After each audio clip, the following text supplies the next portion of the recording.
Hi, this is Ken Newell with Stewart Newell Architects. Today we want to consider just 3 very important tips that you should consider when planning and designing and building your fire station. Tip number 1 is establishing a preliminary yet comprehensive budget. You're not going to know until you get your final price from the general contractor what your final price is going to be, but the earlier you can establish a preliminary yet comprehensive budget, the better you'll be. Understanding it is an estimate. So one of the things that we've learned over the years is that the project budget is typically made up of 2 major components. The first being the construction cost. These are the hard costs of the building that you would typically pay the general contractor for. Things like material, labor, grading, all of the things necessary to build your station.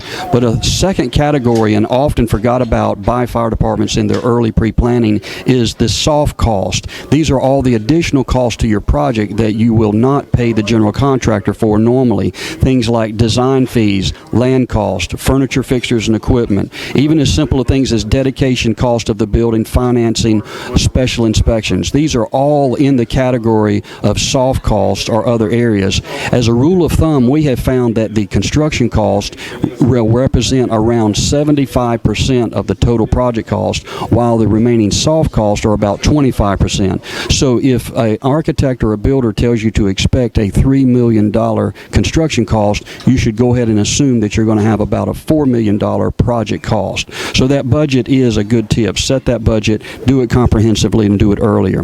The second tip is to design the station as flexible and as multi-purpose as possible with all of the spaces that are there. For instance, you want to make sure that areas of the building can be used for one function today and possibly another function 10, 15, or 20 years from now.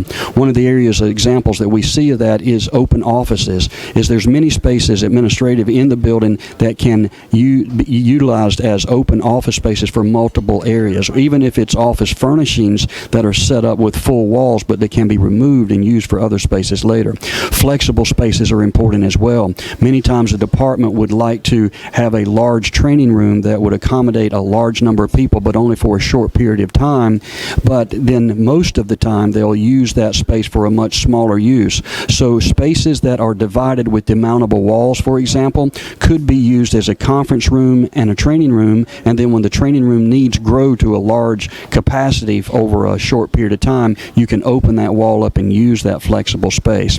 A third tip that we often see and give is how to control your cost, and one critical way of doing that is by utilizing add alternate bids on bid day. What this means is that you will receive a price from the general contractor on bid day for what has been provided in the plans and specs of your building, and you want to make sure that on bid day you've designed a building and bid a building that includes everything you need for the original use of the building.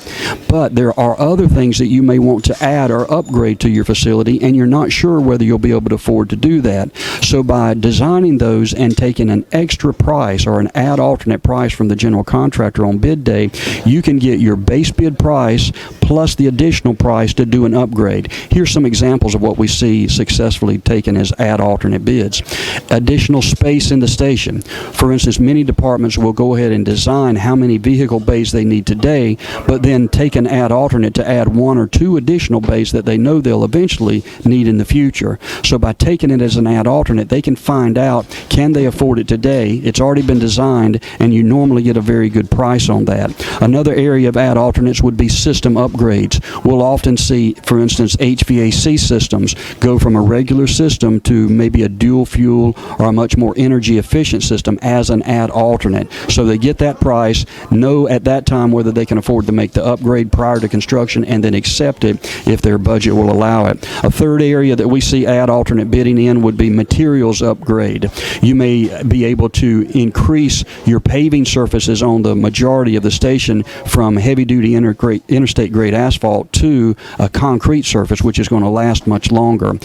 You always want to make sure you've got concrete aprons front and back of the apparatus bays for the major use of the vehicles, but upgrading the rest of the concrete or the paving surfaces to concrete may be an advantage to you.